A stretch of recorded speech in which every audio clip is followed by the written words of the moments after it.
from Perth, Western Australia.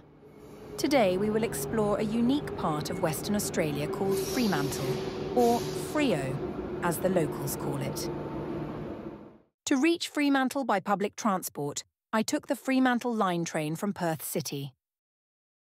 A one-way ticket costs $4.90 Australian dollars, valid for a return within 2 hours. Known as Perth's Old Town, Fremantle has a lively atmosphere with colourful art, music, food and history. This self-guided walking tour, called Discover Fremantle, is developed by the City of Fremantle Tourism Division. You can pick up a free brochure of the walk route from the Fremantle Visitor Centre here. In this walk, we will visit 12 iconic locations across Fremantle, including Fremantle Markets, Fremantle Prison, the heritage-listed WestEnd, and EsplanadeReserve. Number 1, WalyalupKoort, heart of Fremantle. Walyalup is the Noongar, local indigenous word for Fremantle, and Koort means heart. Our first stop is the historic Fremantle Town Hall, built in 1887. The Gothic-style St. John's Anglican Church, built in 1882, is located next to the Town Hall. Just like the St. George's Cathedral in Perth city centre, I found this church to be rather nice to wander around. Number 2, WestEnd. The WestEnd starts at the corner of High Street and Market Street. The West End of Fremantle is named for its southern port location and streets with Georgian and Victorian-style architecture. This area is home to around 250 historic buildings from Australia's 19th century gold boom. The streets are lined with old-style warehouses, boutiques, art galleries, cafes and bars. Number 3, VictoriaQuay.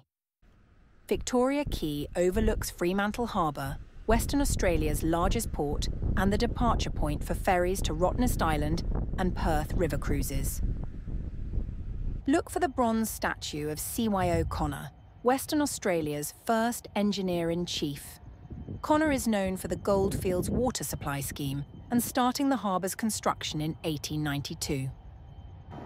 Nearby is the Western Australian Maritime Museum, which houses an HMAS Ovens submarine.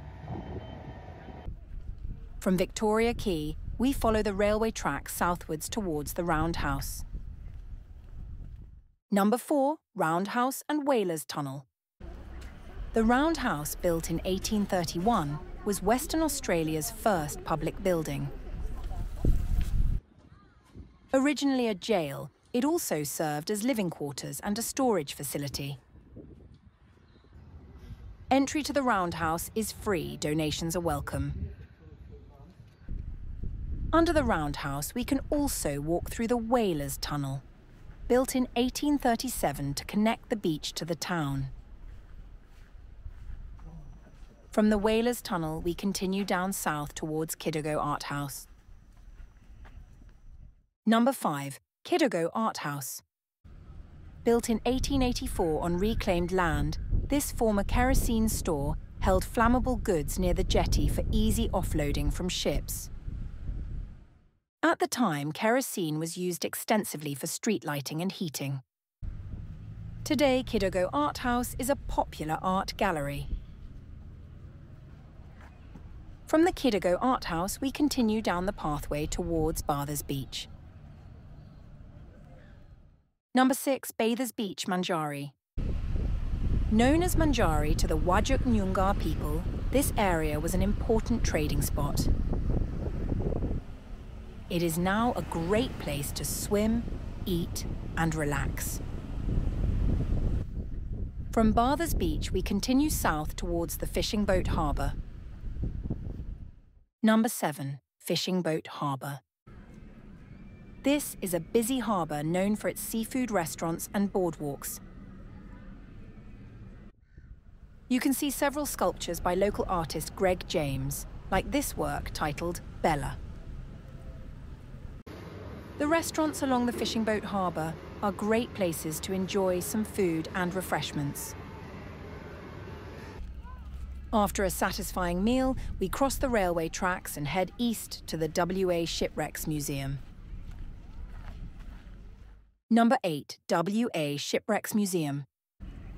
The WA Shipwrecks Museum is located inside the historic Commissariat building. Until 1879, these buildings used to store food, clothing and building supplies for the Swan River colony. Entry to the museum is free. Donations are welcome.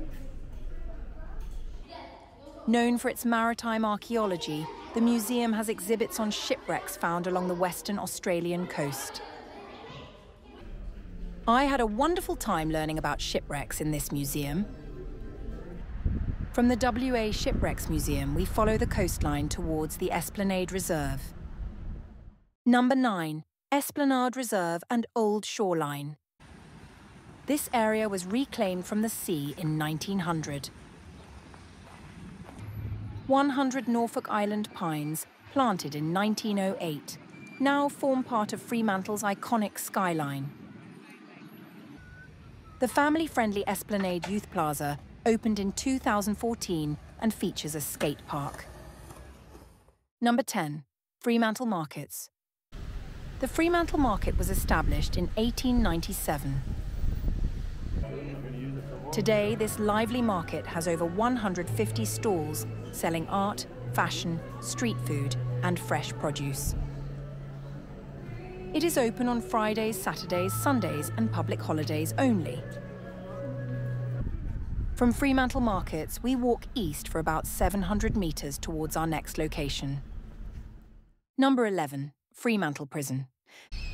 Built by convicts in the 1800s, this former maximum security prison is now a UNESCO World Heritage Site.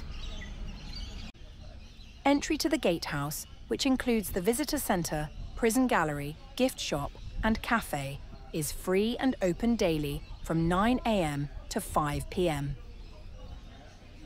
The rest of the prison can only be visited as part of a guided tour, which starts at $23 Australian per adult. From the Fremantle Prison, we make a 1.2-kilometre trek northwards to our last location. Last but not least, number 12, FremantleArtsCentre. Originally a mental asylum built by convicts, it is now a popular arts centre with exhibitions, concerts and events. Entrance to the art exhibition is free for all. There is a shop selling local artwork. The grounds also include a cafe. I found the cafe to be a lovely spot for an afternoon break.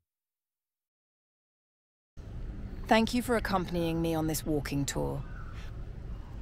I hope you enjoyed the history, art and culture in one of Australia's most fascinating port towns.